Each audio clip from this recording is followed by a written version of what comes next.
నమస్కారం అండి.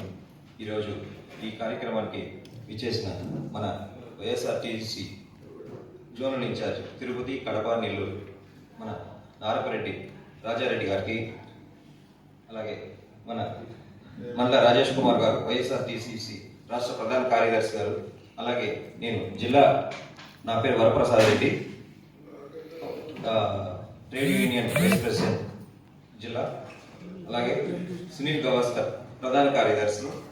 ఈరోజు కార్యక్రమంలోని ముఖ్య ఉద్దేశం ఏమంటే, మనకి ఎలక్షన్ ఇప్పుడు ఆల్రెడీ మంచి హీట్లో ఉంది కాబట్టి ఈ మా ట్రేడ్ యూనియన్ తరఫున అందరం కలిసి మేము మా వర్కర్స్ యూనియన్స్ అన్నీ కలిపి మేము వైఎస్ఆర్సీపీకి మద్దతు తెలుపుతున్నాం కాబట్టి దానికోసము ఈరోజు 4 మాటలు చెప్పవలసిందిగా మన రాజారెడ్డి అన్న గారిని కోరుచున్నాం. నమస్కారం. ఈరోజు నెల్లూరు జిల్లా పార్టీ కార్యాలయంలో మీడియా సమావేశం యొక్క ముఖ్య ఉద్దేశం,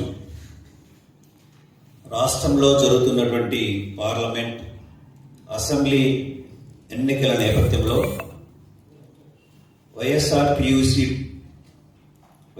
కాంగ్రెస్ పార్టీ అనుబంధ కార్మిక విభాగమైన వైఎస్ఆర్టీయూసీ రాష్ట్ర వ్యాప్తంగా సంఘటిత, అసంఘటిత రంగ కార్మికులని చైతన్యపరుస్తూ ఈ రాష్ట్రంలో వైఎస్ఆర్ కాంగ్రెస్ పార్టీ వ్యవస్థాపక అధ్యక్షులు, అలాగే రాష్ట్ర ముఖ్యమంత్రి వర్యులు గౌరవ వైఎస్ జగన్మోహన్ రెడ్డి గారు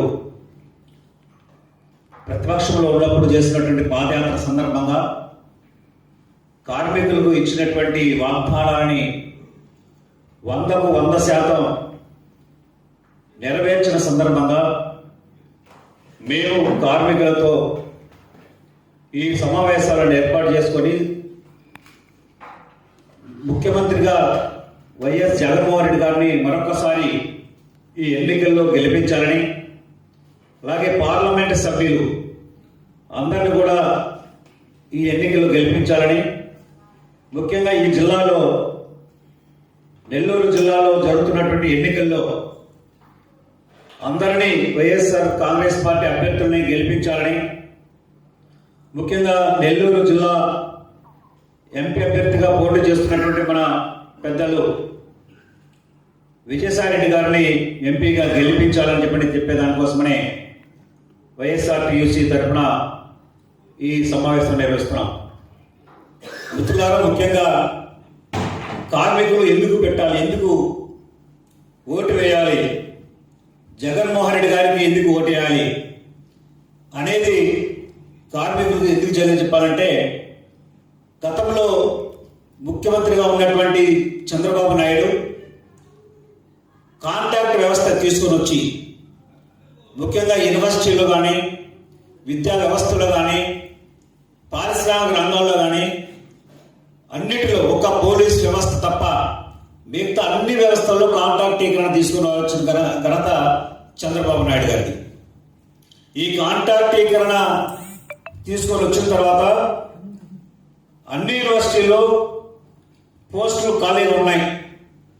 ఎవరైతే అక్కడ చదువుకున్నటువంటి వాళ్ళు మాత్రమే ఈరోజు కేవలం నెలకు 20,000 రూపాయలు ఇచ్చి టీచర్స్ గెస్ట్ లెక్చర్స్ మాత్రమే పెట్టుకున్నారు. కానీ అటువంటి వారిని భర్తీ చేయాలని చెప్పని ముఖ్యమంత్రి వైఎస్ జగన్మోహన్ రెడ్డి గారు 2,600 పోస్టులు భర్తీ చేయాలని చెప్పి నోటిఫికేషన్ కూడా ఇవ్వడం జరిగింది. అది ఒకటే కాదు, భారతదేశంలో ఎక్కడ లేనటువంటి ప్రజల వద్దకే ప్రభుత్వం అనేటువంటి దీనిని తీసుకొని వచ్చి గ్రామ సచివాలయ వ్యవస్థను తీసుకురావడం జరిగింది.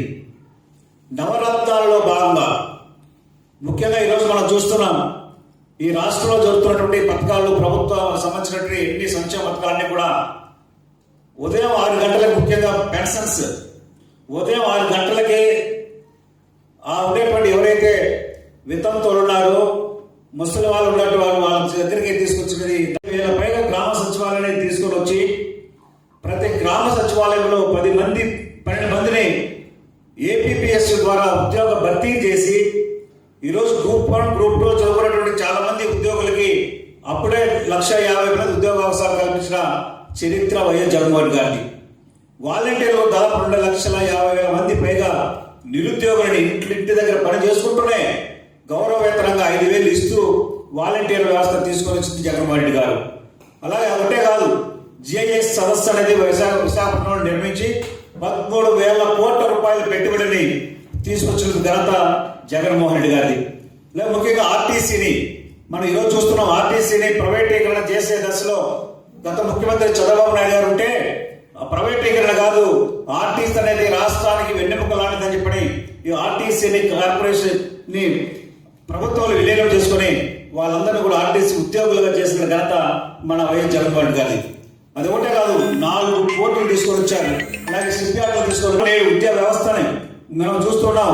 గతంలో ఉండేటువంటి ప్రభుత్వ పాఠశాలలో చదవాలంటే విద్యార్థులు చాలా మంది తల్లిదండ్రులు భయపడేవాళ్ళు, పిల్లలకి సరైనటువంటి చదువు చెప్పరని, చదువు రాదని.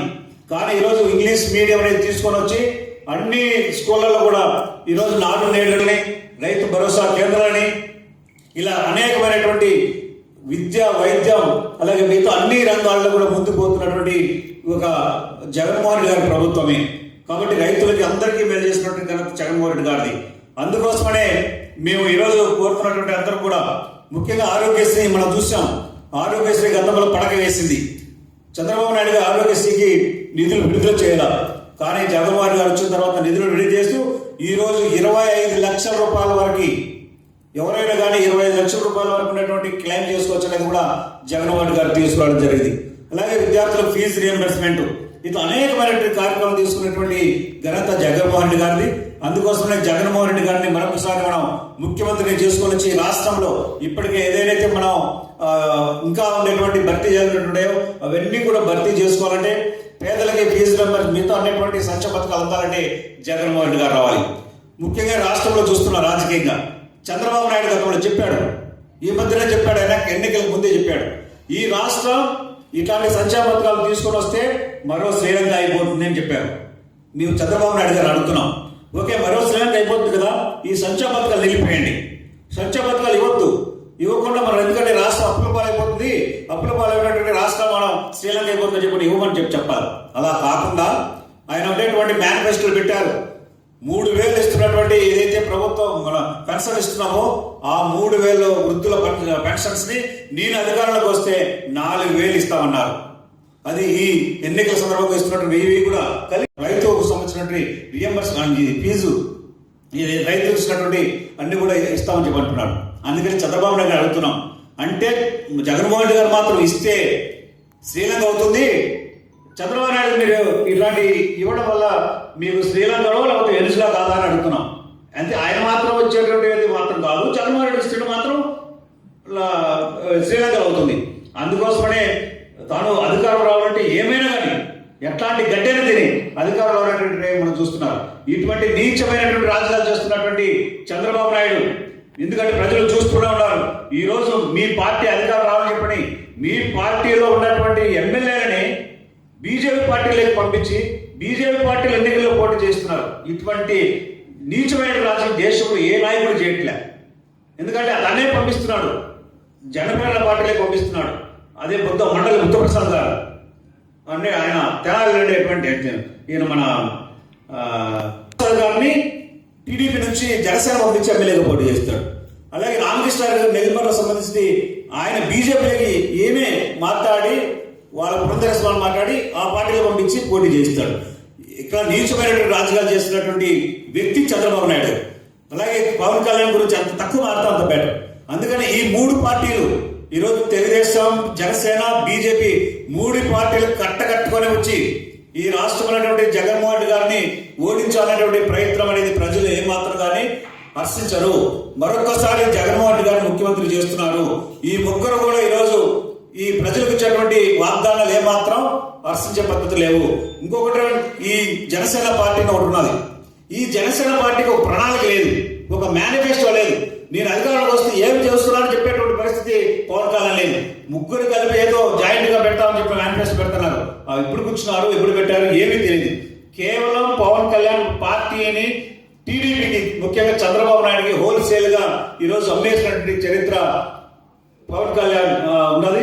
కాబట్టి పవన్ కళ్యాణ్ సంబంధించినటువంటి పార్టీ జనసేన సంబంధించినటువంటి నాయకులు అందరూ కూడా మళ్ళీ రేపు మా జనసేన మా వైఎస్ఆర్ కాంగ్రెస్ పార్టీలోకి వస్తున్నారు.